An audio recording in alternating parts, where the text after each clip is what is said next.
नमस्कार, आपके साथ मैं हूं सबीना तामंग देशमुख। नंबर 1 चैनल के नंबर 1 शो कच्चा चिट्ठा में आप सभी का बहुत बहुत स्वागत है। कच्चा चिट्ठा में आज बात उस हेलीकॉप्टर की जो आग के गोले में तब्दील हो गया और अब इससे भड़के शोलों ने परमाणु युद्ध की चिंगारी को एक नई हवा दे दी। आज आपको नेटो के बॉर्डर पर हुई एक बहुत ही खुफिया मीटिंग के बारे में भी बताएंगे। साथ में व्लादिमीर पुतिन के परमाणु बम की नई तस्वीर भी आज आपको देखने को मिलेगी। लेकिन सबसे पहले देखिए ज़ेलेंस्की का हेलीकॉप्टर क्रैश हुआ या फिर गिराया गया, क्योंकि अब पूरी दुनिया को इसमें भस्मासुर वाला खतरा साफ साफ नजर आने लगा है।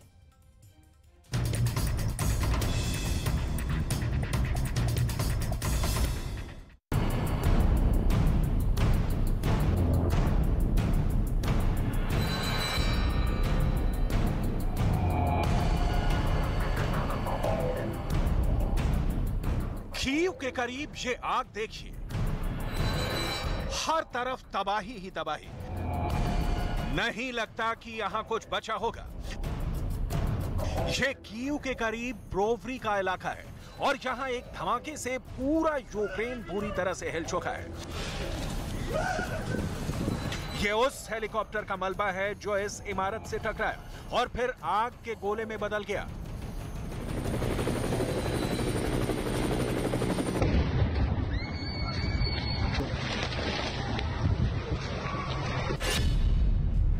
इस धमाके में ज़ेलेंस्की का राइट हैंड माने जाने वाले यूक्रेन के गृह मंत्री डेनिस मोनास्टेस्की भी मारे गए।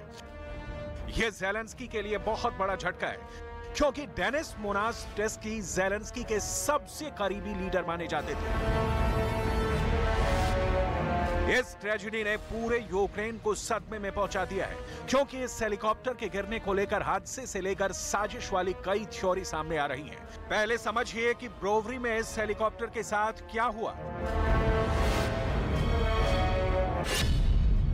ये यूक्रेन स्टेट इमरजेंसी सर्विस का Mi-8 हेलीकॉप्टर बताया जा रहा है। इस हेलीकॉप्टर में यूक्रेन के गृह मंत्री डेनिस मोनास्टेस्की के साथ 8 लोग और सवार थे।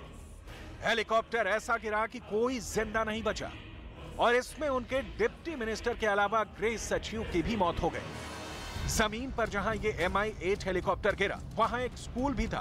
पहले हेलीकॉप्टर स्कूल से टकराया और फिर एक इमारत में जा घुसा। इस हेलीकॉप्टर के गिरने से हुए धमाके में 18 लोगों की मौत हुई है, जिसमें हेलीकॉप्टर में सवार 9 लोग थे और बाकी जमीन पर मौजूद लोग थे, जिसमें 3 बच्चे भी शामिल हैं। एक बार फिर एनिमेशन के जरिए देखते हैं कि कैसे Mi-8 हेलीकॉप्टर गिरा और एक इमारत के टकराने के बाद हर तरफ आग ही आग फैल गई। कोई इस मंजर को देखकर डर सकता है, दहल सकता है। यहां ब्रोवरी में युद्ध के दौरान भी ऐसी तबाही लोगों ने नहीं देखी थी। इस घटना में करीब 30 लोग जख्मी हुए हैं। घायल हुए लोगों में बच्चों की तादाद तो 15 से भी ज्यादा है।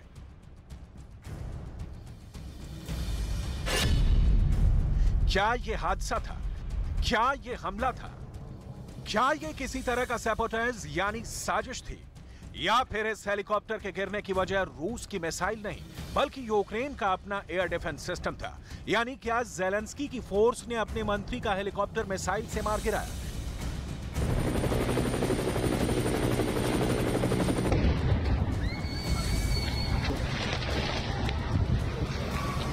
Треба сказати, що зарано робити висновки, зараз вже розпочато кримінальне провадження і слідчі служби безпеки України, Національної поліції, ДБР зараз будуть працювати. Одне можу вам сказати, що дуже буде великий об'єм слідчих дій, щоб з'ясувати всі обставини. हेलीकॉप्टर गिरा या गिराया गया या फिर ये अपनों की गलती का शिकार बन गया, इसकी पूरी इन्वेस्टिगेशन इस रिपोर्ट में करने से पहले ज़ेलेंस्की को हुए नुकसान के बारे में जान लीजिए। 42 वर्ष के डेनिस मोनास्टेस्की वो शख्स थे जो ज़ेलेंस्की के कैबिनेट में सबसे खास माने जाते थे। युद्ध की शुरुआत के बाद से ही वो पूरे देश को अपडेट करने वाली टीम को लीड कर रहे थे। इसलिए युद्ध शुरू होने के बाद से ये ज़ेलेंस्की का सबसे बड़ा नुकसान है। यूक्रेन ने इस युद्ध में इससे बड़ी हस्ती अभी तक नहीं खोई थी।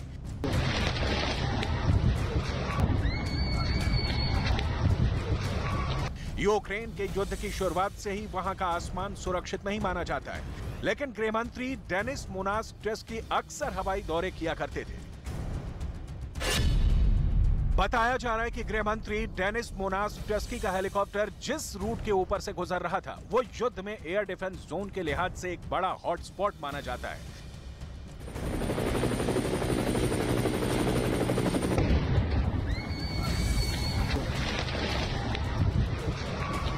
इस हेलीकॉप्टर के गिरने से यूक्रेन के 3 बड़े पॉलिटिकल फिगर खत्म हो गए, जो ज़ेलेंस्की के फ्रंट से इस युद्ध को बहुत करीब से कंट्रोल कर रहे थे और उनकी तमाम गतिविधियों पर नजर थी। पहले थे गृह मंत्री डेनिस मोनास्टेस्की, दूसरे थे येवहेन यानिन, जो उनके डिप्टी मिनिस्टर थे। विदेश में यूक्रेन का रुख रखने की इनकी सबसे बड़ी भूमिका रही है, जबकि यूरिली लोबकोविच गृह सचिव थे, जिनके पास गृह मंत्रालय की बड़ी जिम्मेदारी थी। एक बार फिर लौटते हैं इस हेलीकॉप्टर क्रैश के इन्वेस्टिगेशन को लेकर 5 बड़े सवालों पर, जिसका जवाब ज़ेलेंस्की भी चाहते हैं, जिन पर पुतिन की भी नजर है और नाटो के अलावा अमेरिका भी जानना चाहता है कि आखिर ब्रोवरी में हुआ क्या। सवाल नंबर 1, क्या यह हादसा था? सवाल नंबर 2, क्या हेलीकॉप्टर पर हमला किया गया? सवाल नंबर 3, क्या यह बड़ी साजिश का हिस्सा था? सवाल नंबर 4, क्या हेलीकॉप्टर मिसाइल से गिराया गया? सवाल नंबर 5, अगर मिसाइल से अटैक हुआ तो एयर डिफेंस सिस्टम यूक्रेन का था या फिर रूस का? ये सवाल इसलिए क्योंकि यूक्रेन के आसमान में इस वक्त मिसाइल ही मिसाइल तैर रही है। यूक्रेन का आसमान रॉकेट और गोलों की तबाही वाली उड़ान देख रहा है। यूक्रेन के आसमान में दुश्मन कौन है और दोस्त कौन, इसका अंदाजा खुद ज़ेलेंस्की और पुतिन को भी ठीक ठाक नहीं है। इसके लिए आप यूक्रेन की स्टेट इमरजेंसी सर्विस के बारे में जान लीजिए, जिसके पास 2 हेलीकॉप्टर हैं और अक्सर इसका इस्तेमाल वॉर जोन में जाने के लिए किया जाता रहा है।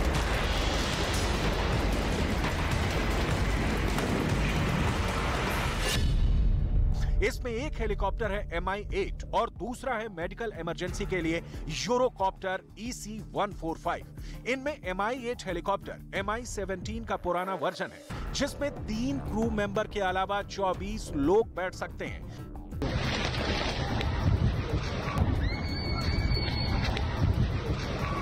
जिस वक्त यह हेलीकॉप्टर ब्रोवरी में गिरा तब इसमें 9 लोग सवार थे और वो सभी के सभी इस घटना में मारे गए हैं। अब इसके पीछे की क्या वजह हो सकती है, जो छुपाने की भी कोशिश की जाएगी और मुमकिन है दुनिया के सामने इल्जाम से भरी एक नई थ्योरी पेश भी की जाए। इसलिए इस हेलीकॉप्टर क्रैश से जुड़े सवाल के जवाब देखते हैं।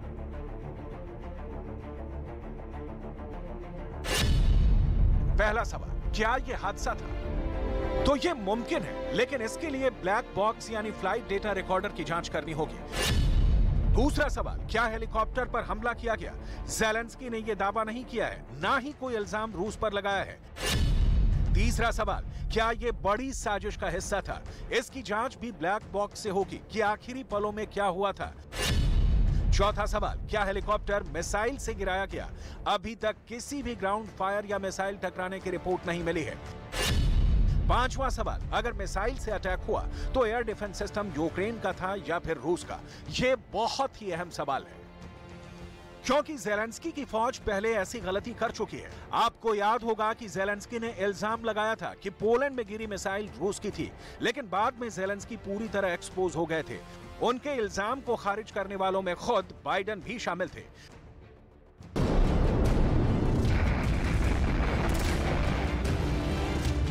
तब 15 नवंबर 2022 को मिसाइल फायर हुई थी।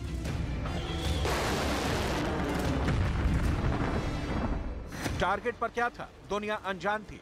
और फिर क्या हुआ, एक बड़ा धमाका। मिसाइल यूक्रेन से सटे पोलैंड के पूर्वी इलाके में गिरी थी और तब पोलैंड के 2 और लोगों की भी मौत हुई थी। खबर फैल गई कि हमला तो रूस ने कराया है, नाटो पर हमला हो गया है। अब विश्व युद्ध को कोई नहीं रोक सकता। यूक्रेन युद्ध अब वर्ल्ड वॉर की तरफ बढ़ गया है। एक मिसाइल के धमाके ने पूरे यूरोप में दहशत फैला दी थी। मिसाइल का मलबा चेक हुआ तो पता चला कि रूस में बनी मिसाइल S-300 का टुकड़ा है।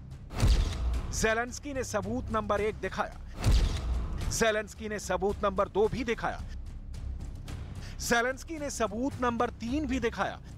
सबको इसलिए शक हुआ क्योंकि टुकड़े उस S-300 मिसाइल के थे जिसे रूस ने तैयार किया था।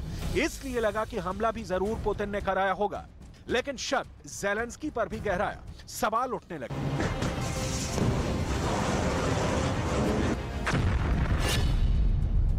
कि इसमें कितना सच है, कितना झूठ है, इसमें कितना बड़ा प्रोपेगेंडा और कितनी बड़ी साजिश है। ज़ेलेंस्की ने तब जो दावा किया था उसे गौर से देखिए। Польща, держави Балтії – це питання часу, коли б російський терор пішов далі. Треба поставити на місце терориста.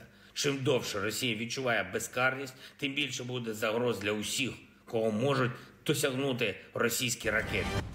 ज़ेलेंस्की ने सीधा रूस पर हमले का इल्जाम लगाया और फिर रूस ने सीधे सीधे इनकार कर दिया। लेकिन पोलैंड पर मिसाइल हमला गंभीर था। पोलैंड नाटो का सदस्य है और पोलैंड पर हमले का मतलब है नाटो पर हमला, अमेरिका पर हमला, ब्रिटेन पर हमला, जर्मनी पर हमला, और इसका जवाब रूस को मिला तो समझ लीजिए कि वर्ल्ड वॉर शुरू। सवाल है कि क्या ज़ेलेंस्की यही चाहते थे, क्योंकि उन्होंने पूरी जांच होने से पहले कैसे रूस पर सीधा इल्जाम लगा दिया। लेकिन इसके बाद बाइडेन ने एक लाइन में ही ज़ेलेंस्की को एक्सपोज कर दिया। There is preliminary information that contests that. I don't want to say that till we completely investigate, but it is it's unlikely in the minds of the trajectory that it was fired from Russia. But we'll see. It's unlikely, sir. Mr. President, is Poland suggested invoking Article 4 or 5 from NATO, sir? Down in front, guys. Down in front. We'll probably have a meeting of the... Biden ने एक तरह से Putin को clean chit दी थी, यानी Biden इस missile हमले को लेकर ज़ेलेंस्की के साथ नहीं बल्कि पुतिन के साथ खड़े हुए नजर आए। ज़ेलेंस्की तब इसलिए एक्सपोज हुए थे क्योंकि जिस मिसाइल की रेंज 150 किलोमीटर है वो डॉनबास से उड़कर 1000 किलोमीटर दूर पोलैंड में कैसे पहुंच सकती है। S-300 वैसे भी एयर डिफेंस मिसाइल है जिसे हवाई टारगेट के खिलाफ इस्तेमाल किया जाता है। यहीं ज़ेलेंस्की की थ्योरी फेल हो गई। उनका आरोप सिर्फ एजेंडा साबित हुआ, जिसे बाइडेन ने भी खारिज कर दिया। На Украине очень много людей, которые понимают, что происходит, и дают правильную оценку. Особенно после того, что современные властители Украины начали творить и с гражданским населением, с созданием так называемых заградотрядов. इसलिए ब्रोवरी में जो हेलीकॉप्टर गिरा, अगर उस पर मिसाइल से हमला हुआ है तो इसके पीछे भी ज़ेलेंस्की का एयर डिफेंस हो सकता है। यूक्रेन के 3 एयर डिफेंस सिस्टम देखिए जो कीव के आसपास ही तैनात है। पहला है स्टिंगर सिस्टम जो अमेरिका से मिला है, दूसरा है स्ट्रेला और तीसरा है सोवियत दौर का S-300 एयर डिफेंस सिस्टम। इसलिए ज़ेलेंस्की के सबसे खास मंत्री का हेलीकॉप्टर क्रैश हुआ या उस पर अटैक हुआ, साजिश के तमाम पहलुओं को बहुत तकनीकी जांच के साथ समझना चाहिए, क्योंकि युद्ध को अब 1 साल होने को है और पुतिन के साथ साथ ज़ेलेंस्की भी बहुत बेसब्र हो चुके हैं।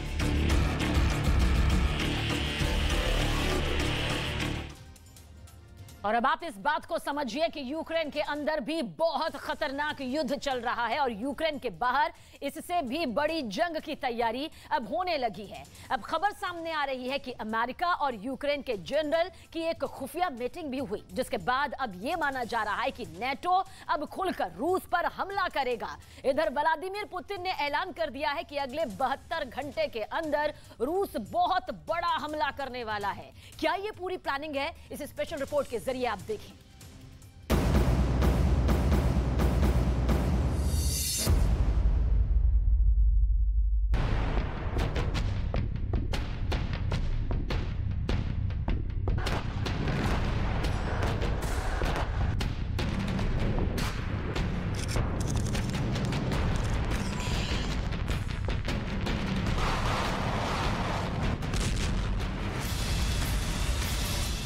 क्या अगले 72 घंटे में रूस कुछ ऐसा करने वाला है जिसकी खबर से यूक्रेन, अमेरिका और नाटो के होश उड़ गए हैं? क्या पश्चिम देशों के खुफिया एजेंसियों के दावे फेल हो रहे हैं, जिसमें दावा किया गया था कि रूस के पास हथियारों की भारी कमी हो गई है?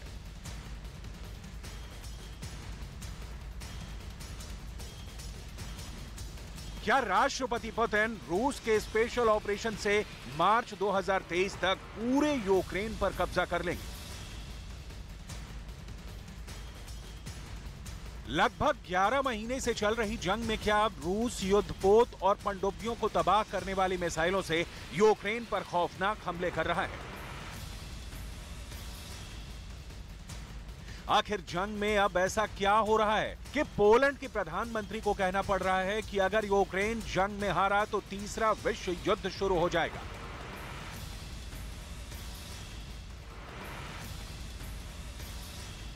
क्या पुतिन के खतरनाक इरादों से यूक्रेन और अमेरिका इतने ज्यादा घबरा गए हैं जिसकी वजह से यूक्रेन और अमेरिका के जनरल आपस में खुफिया मीटिंग करने के लिए मजबूर हो गए?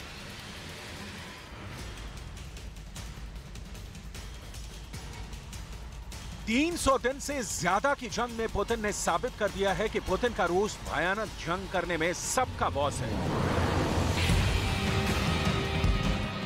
यूक्रेन को लग रहा था कि जंग में 1,10,000 से ज्यादा रूसी सैनिकों के मारे जाने के बाद पुतिन का रूस जंग हार जाएगा, लेकिन देखिए सिर्फ एक हफ्ते के अंदर जहां रूस ने यूक्रेन के सोलेदार में कब्जा कर लिया, तो वहीं यूक्रेन के पूर्वी शहरों को घातक मिसाइल हमलों से तबाह करके रख दिया।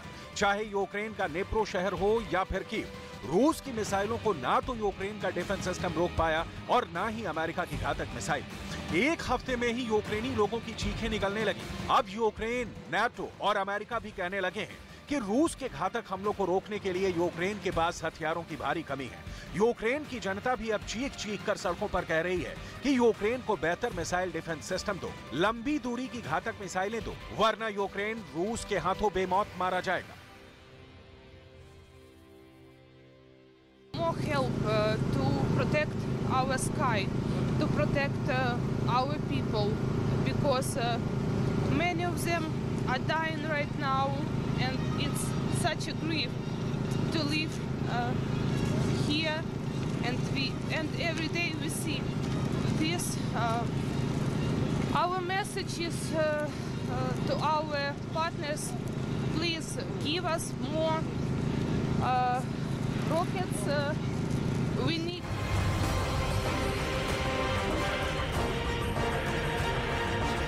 सोलेदार में रूस का खूनी हमला और कीव, नेप्रो पर रूस के घातक मिसाइल अटैक ने यूक्रेन की जनता में खौफ पैदा कर दिया है। राष्ट्रपति पुतिन भी यही चाहते हैं कि यूक्रेन की जनता को एहसास हो जाए, रूस हार नहीं रहा है बल्कि यूक्रेन को मार रहा है।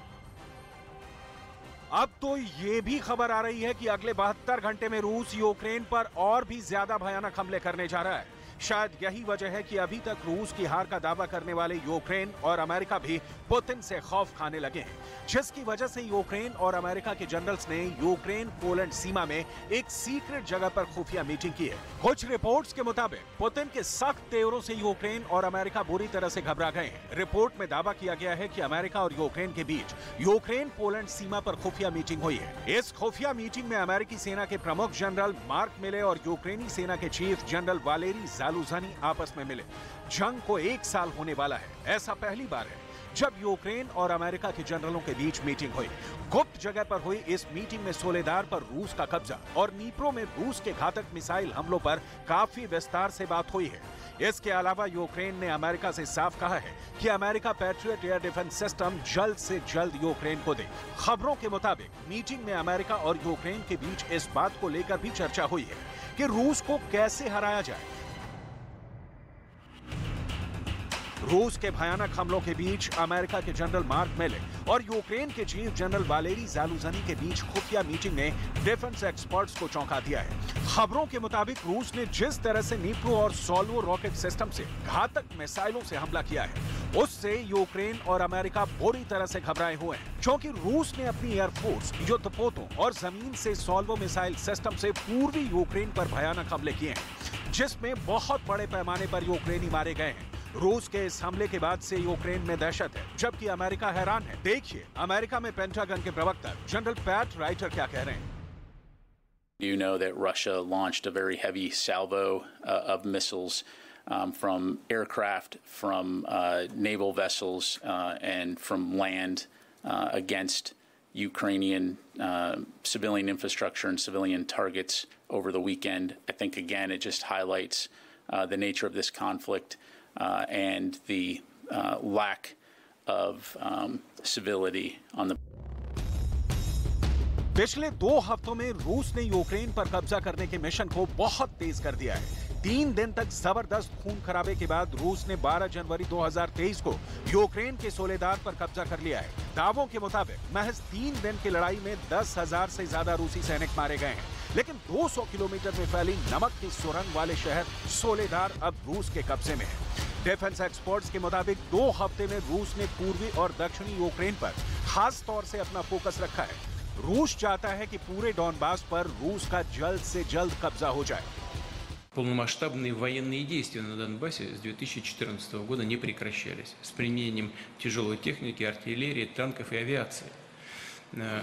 Это все происходило. Все, что мы делаем сегодня, в том числе и специальная военная операция, это, как я уже многократно говорил, попытка прекратить эту войну. Вот в чем смысл нашей... खबरों के मुताबिक पुतिन ने रूस के स्पेशल ऑपरेशन के chief commander general Valery Gerasimov को साफ बोल दिया है कि मार्च 2023 तक डॉनबास पर पूरी तरह से कब्जा कर लो। पुतिन के इन तेवरों को भांपकर अब नाटो ने यूक्रेन को बचाने के लिए अपने 3 आवास्क विमानों को युद्ध के मैदान में उतार दिया है।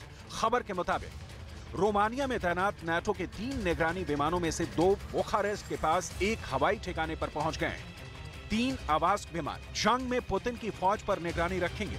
ये खास आवास्क विमान airborne warning and control system से लैस हैं। 30 देशों से बने नाटो ने आवास्क विमान को यूक्रेन को बचाने के लिए जंग में उतारा है। रोमानिया फौज के जनरल डेनियल ने हवाई अड्डे पर तैनात आवास्क विमानों को लेकर कहा है कि हमारी फौज पूरी तरह से तैयार है। Este evident o consolidare semnificativă a prezenței aliate aeriene pe flancul estic. Sunt capabilități aeriene suplimentare foarte importante și aș spune complementare capabilităților NATO terestre și aeriene dislocate deja pe teritoriul României.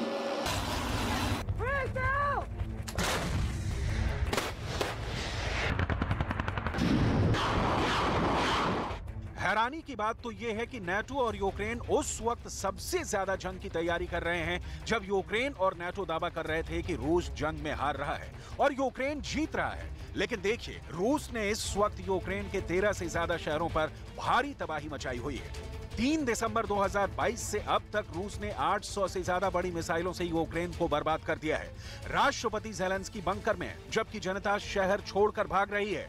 Bakhmut की 70,000 की आबादी रूस के हमले के बाद भाग चुकी है, जबकि बखमुत से सिर्फ 15 किलोमीटर दूर सोलेदार पर रूस की फौज ने भयानक जंग के बाद कब्जा कर लिया है।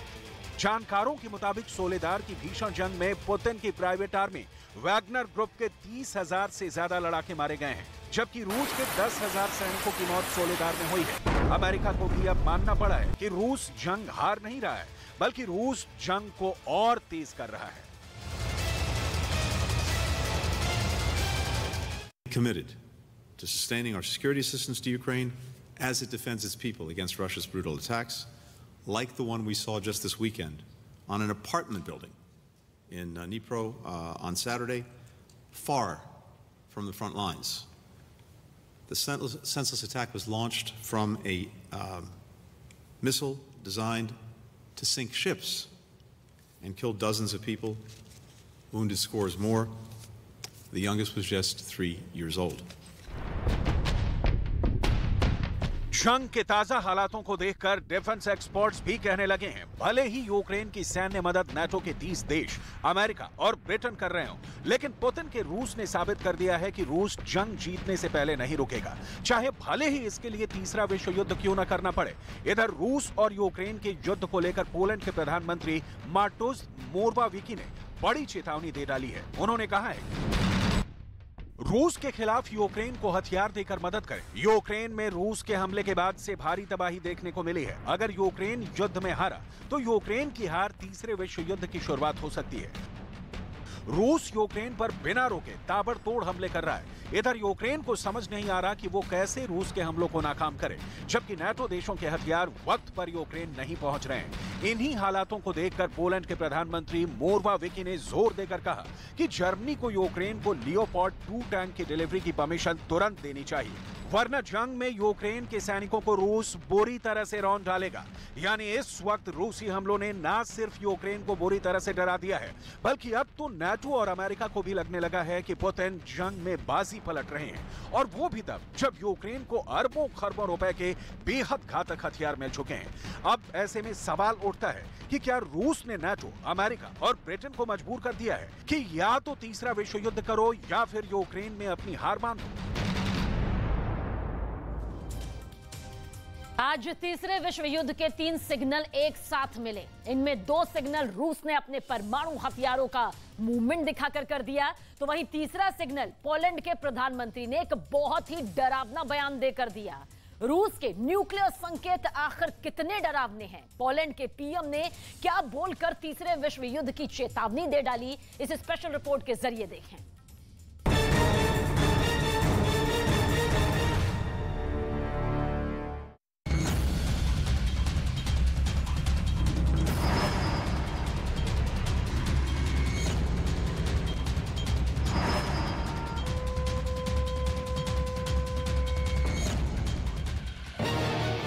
ये तीनों तस्वीरें इंटरनेशनल मीडिया में हेडलाइन बनी हुई हैं। इस वीडियो में दुनिया को क्यों परमाणु खतरे का सिग्नल दिखाई दे रहा है, सबसे पहले इसे जान लीजिए। पहला वीडियो, ये रूस का सबसे घातक और दुनिया का सबसे बड़ा न्यूक्लियर बॉम्बर है। इस बम वर्षक से रूस की न्यूक्लियर फोर्स परमाणु बम गिरा सकती है। रूस के इस न्यूक्लियर बॉम्बर का नाम है Tu-160। रूस के इस परमाणु बम वर्षक ने कहां उड़ान भरी है, क्यों भरी है, किसे डराने के लिए रूस ने इसे उड़ाया है? क्या रूस के इस न्यूक्लियर बॉम्बर ने परमाणु बम के साथ उड़ान भरी है?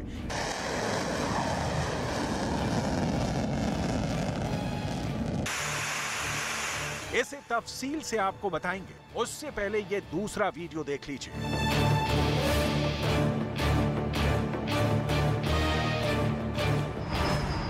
दूसरा वीडियो, ये जमीन से लॉन्च होने वाला रूस का परमाणु हथियार है। रूस का ये एटम बम कहां जा रहा है? जिन परमाणु हथियारों को दुनिया के देश रहस्य के 7 तालों में बंद करके रखते हैं, उसे पुतिन की सेना ऐसे खुलेआम कहां ले जा रही है? इसे जानने से पहले तीसरा वीडियो देख लीजिए।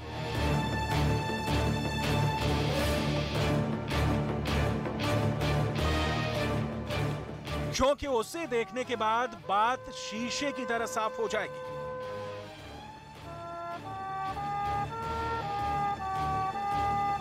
ये रूस के राष्ट्रपति पुतिन का सबसे ताजा वीडियो है। यूक्रेन युद्ध के बीच पुतिन बाहर निकले, दूसरे विश्व युद्ध में शहीद सैनिकों को श्रद्धांजलि दी। लेकिन इसी बीच तीसरे विश्व युद्ध की सीधी चेतावनी सामने आ गई है। तीसरे विश्व युद्ध का अलार्म किसी और ने नहीं, बल्कि यूक्रेन का सबसे बड़ा मददगार और उसके पड़ोसी पोलैंड के प्रधानमंत्री ने बजाया है। पोलैंड के प्रधानमंत्री मार्टोश मोरवाविकी ने दुनिया को डराने वाला बयान दिया है, जिसमें साफ साफ तीसरे विश्व युद्ध की चेतावनी है। यूक्रेन की हार तीसरे विश्व युद्ध की एक प्रस्तावना बन सकती है, इसलिए आज यूक्रेन की मदद को अनिश्चित काल के लिए स्थगित करने का कोई कारण नहीं है। जर्मनी को यूक्रेन को लियोपार्ड 2 टैंक की डिलीवरी की अनुमति देनी चाहिए। यूक्रेन आज सिर्फ अपनी आजादी के लिए नहीं, बल्कि यूरोप की सुरक्षा के लिए भी लड़ रहा है। मैं जर्मन सरकार से इस युद्ध में निर्णायक भूमिका निभाने और हर तरह के हथियार की डिलीवरी का आग्रह करता हूं। पोलैंड के प्रधानमंत्री पहले शख्स नहीं हैं जिन्होंने यूक्रेन में लगी अशांति की आग में दुनिया भर के झुलसने का खतरा जताया है, बल्कि उनसे पहले नाटो प्रमुख भी ये डर जता चुके हैं। दुनिया की सबसे ताकतवर सेना के चीफ ने एक इंटरव्यू में कहा था कि उन्हें सबसे ज्यादा डर रूस से है, क्योंकि रूस अपनी हार बर्दाश्त नहीं कर सकता। यही वजह है कि यूक्रेन और उसके मददगार देशों पर दबाव बनाने के लिए रूस की सेना आए दिन कुछ न कुछ करती रहती है। मिसाल के तौर पर रूस के न्यूक्लियर बॉम्बर Tu-160 के उस हालिया उड़ान को ही ले लीजिए।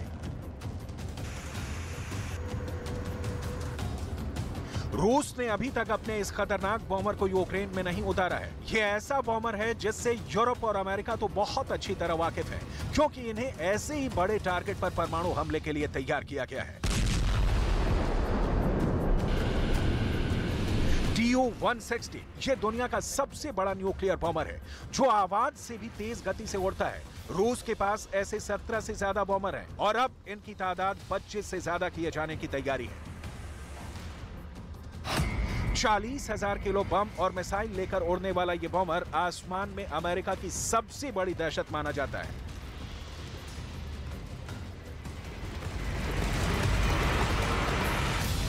रूस ऐसे 50 अपग्रेडेड बॉम्बर बनाने की तैयारी कर रहा है। नाटो इसे ब्लैक जैक कहता है, जबकि रूस की एयरफोर्स इसे स्वान कहती है।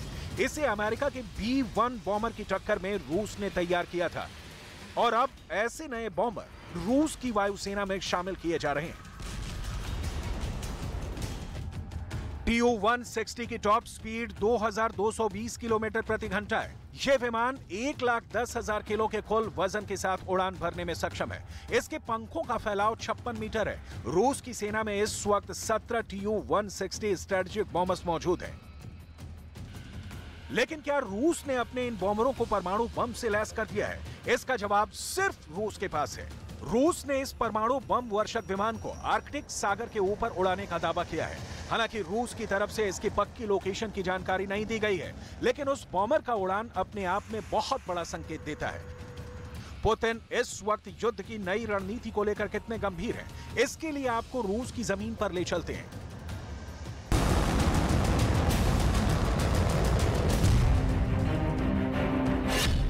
रूस की इस न्यूक्लियर हलचल को क्यों अलग अलग कैमरों में देखा जा रहा है?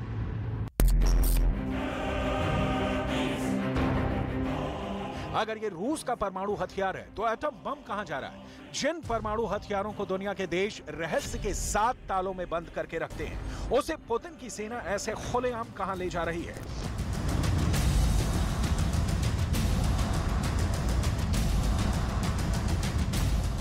क्या पुतिन अपने परमाणु बमों को लॉन्चिंग प्लेटफॉर्म तक पहुंचा रहे हैं?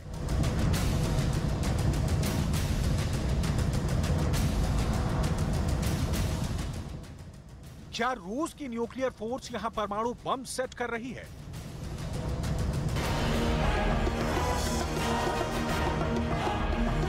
क्या इस न्यूक्लियर मूवमेंट का मतलब परमाणु युद्ध है?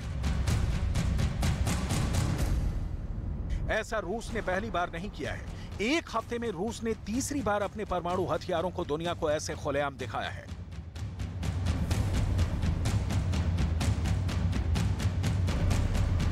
पहला मूवमेंट, दूसरा मूवमेंट, तीसरा मूवमेंट। आपकी जानकारी के लिए बता दें कि यह रूस की न्यूक्लियर मिसाइल है।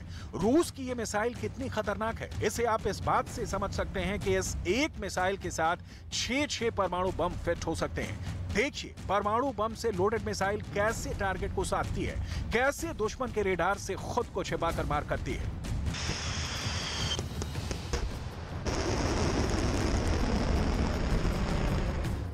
अपने परमाणु युद्धाभ्यास में इस मिसाइल को दागकर पुतिन पहले ही दुनिया को डरा चुके हैं। परमाणु हमला करने वाली ये मिसाइल जब अपने टारगेट की तरफ बढ़ती है तो कैसे आकाश में आग लगाती है,